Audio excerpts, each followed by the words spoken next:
Hi everyone, my name is Yulia. Welcome to Living the Challenges YouTube channel. And this channel is about challenges I'm currently facing. I recently lost my job and I received a notice of eviction. And here I share my experience, how I'm living through the challenges. So I have a question for you. How many top managers does it take to evict one single woman from her apartment? Spoiler, 3. And all of them are showing up at my doorstep in a couple of days. So I'm gonna tell you, for someone who new to my channel, that recently I lost my job, and my job was connected to apartment where I live. So apartment was sort of compensation, part of compensation, or bonus provided by my payer. So I received notice, your employment are done. No, I should say what they actually told me, that they are not going to renew my contract, which is almost impossible because I have permanent contract. This is weird. How can you not renew permanent contract? But anyway, I just ignore that fact because I don't want to work with these people. So they gave me this notice of termination of my contract together with eviction notice. So they basically saying me, you must vacate the property by July 1st, and July 1st is coming. And so a couple of days ago I received another reminder that we will pay you for the full month of June on July 1st, 2026, after you present an invoice and the keys are returned for the house. So basically what they saying, you must provide invoice, which is fine, and you must give us keys back. After that we'll pay you for June. But this is actually illegal. If you open Employment Standard Act, you look at the section 21, you will see that it is illegal. It is impossible to do. I can find it in my email that I recently sent them, like as response to this email.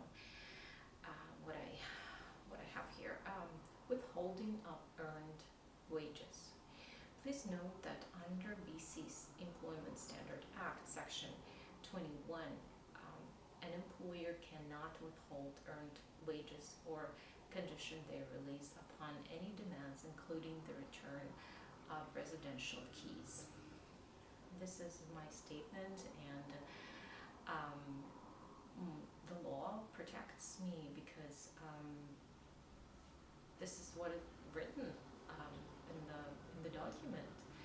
So they cannot withhold my salary for June until I give them keys from apartment. This is illegal.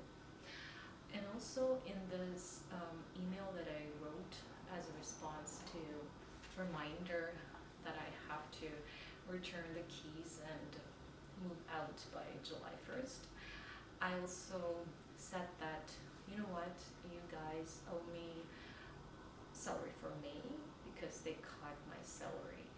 And they said, like, well, we had to find somebody else to replace you, that's why we cut your salary and we gave money to somebody else.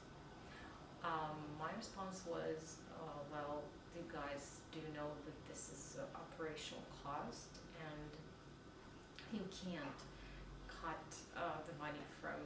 take money from your employee and give it to somebody else, because this is operational cost. You must carry these expenses. That's illegal too. And again, you can open the Standard Act, Section 21, and you'll see what I'm talking about. So, and also in the email I said that before I go, you must pay vacation pay and statutory holidays, because this is what I earned. It's not like I'm asking something additional, like sort of compensation that I did not earn. This is the money that I earned, and this is my intention, like this is my right to take my money back. I think like my payer still think that I am contractor, that's why they treat me this way, but I'm actually not. As I shared in the previous video, that I started ruling process with a CRA, and CRA actually checking the real relationship between payer and payee to define whether the person is contractor or employee. They don't look at the title of the contract, they look at the real nature. So I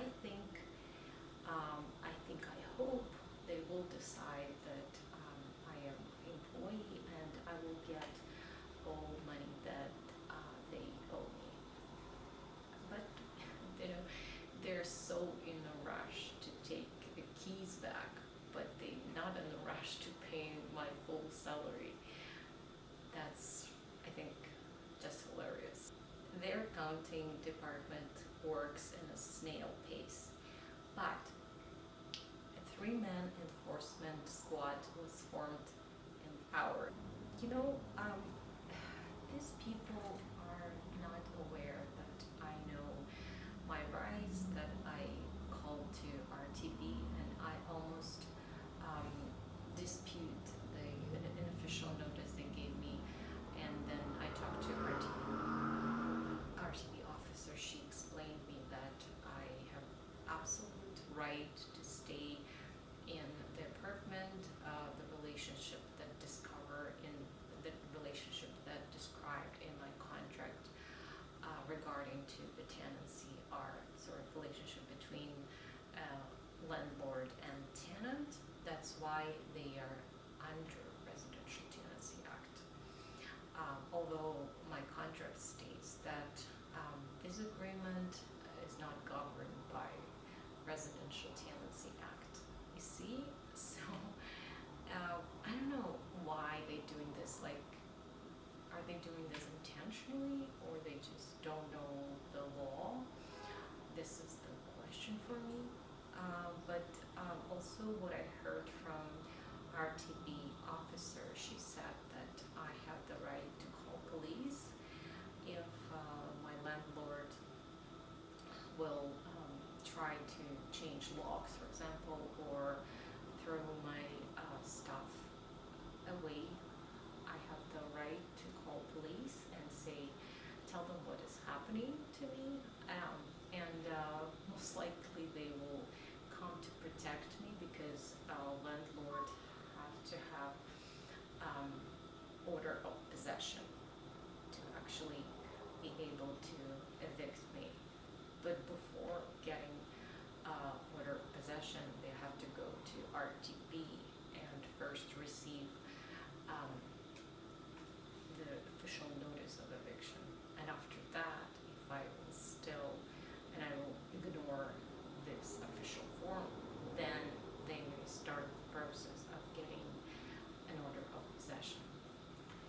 I don't know, they don't know it, or they just didn't pay attention. They think that I am a victim and I'm so scared, or maybe they think they're gonna come in 2 days and scare me. I'm not going to argue with them.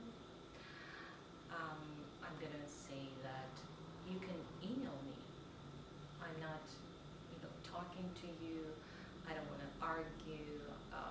We're getting emotional here. Just email me. Email. I understand your perspective. Just email me and then we can chat. So I think this is important to keep all records, because otherwise it's just the words. They can say, well, we didn't see that. She made it up. I don't know. I don't know. I didn't expect they will lay me off, and I didn't expect definitely to receive this eviction notice. Like, I don't know. It seems like they really don't care about where do I go, if I have enough money to rent the place, if I have new job to be able to rent the new place. And like, I understand this is, they don't have to worry about it, right? We're not engaged, they're not my relatives, or they don't have any obligations. But still, it would be nice to just talk, right? To just talk to me and maybe give me more time. It just doesn't feel right. That's why I have to protect myself. What can I say? In Canada, there is a law, but the law itself won't protect you. You have to do some actions. That's what I learned. I have to take some actions because yes, law exists. There are lawyers around me. There is help, but somebody has to, actually ask for help. This is me. I have to take responsibility for my life, because if my employer doesn't care, who's gonna take care of me, right? That's my responsibility. So in the next episode, I'll tell you, or maybe even show you, how the visit from the Three Musketeers went. Stay tuned, subscribe, so you don't miss the next episode. This kind of a thriller and my life story that actually happening right now. Thank you for watching. Have a great day.